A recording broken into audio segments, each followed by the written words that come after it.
Mapapagod pero hindi susuko.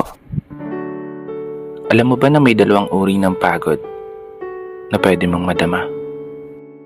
Una, yung pagod na itutulog mo lang at pagising mo, okay ka na.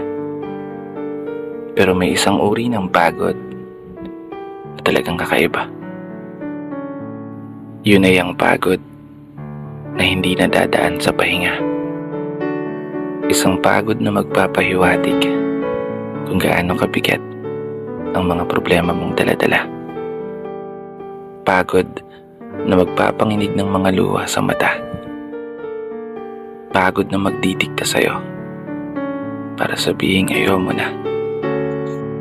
Mapapatanong ka na lang talaga, saan nga bang direksyon ng aking mga paa? Mga paang tila pagod na sa kakahakbang. Mga paang ngimay na sa kada tapak sa baitang ng hagdan.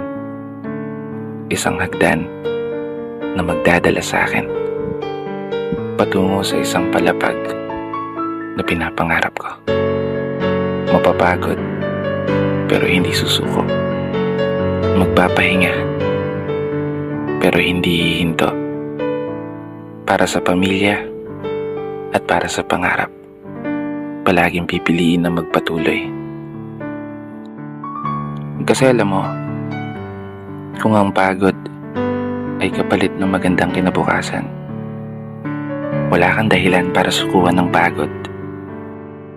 Wala kang dahilan para hindi ka bumangon.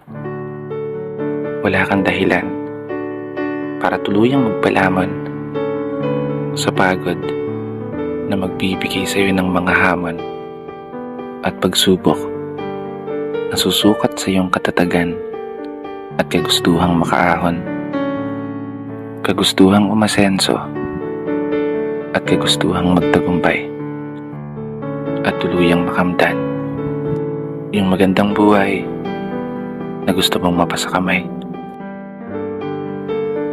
Kaya naman, tatagan mo ang mga paa mo at tibayan ng loob sa iyong paglalakbay at umasa kang kalakip ng bawat pagod ay may masaganang buhay na naghihintay.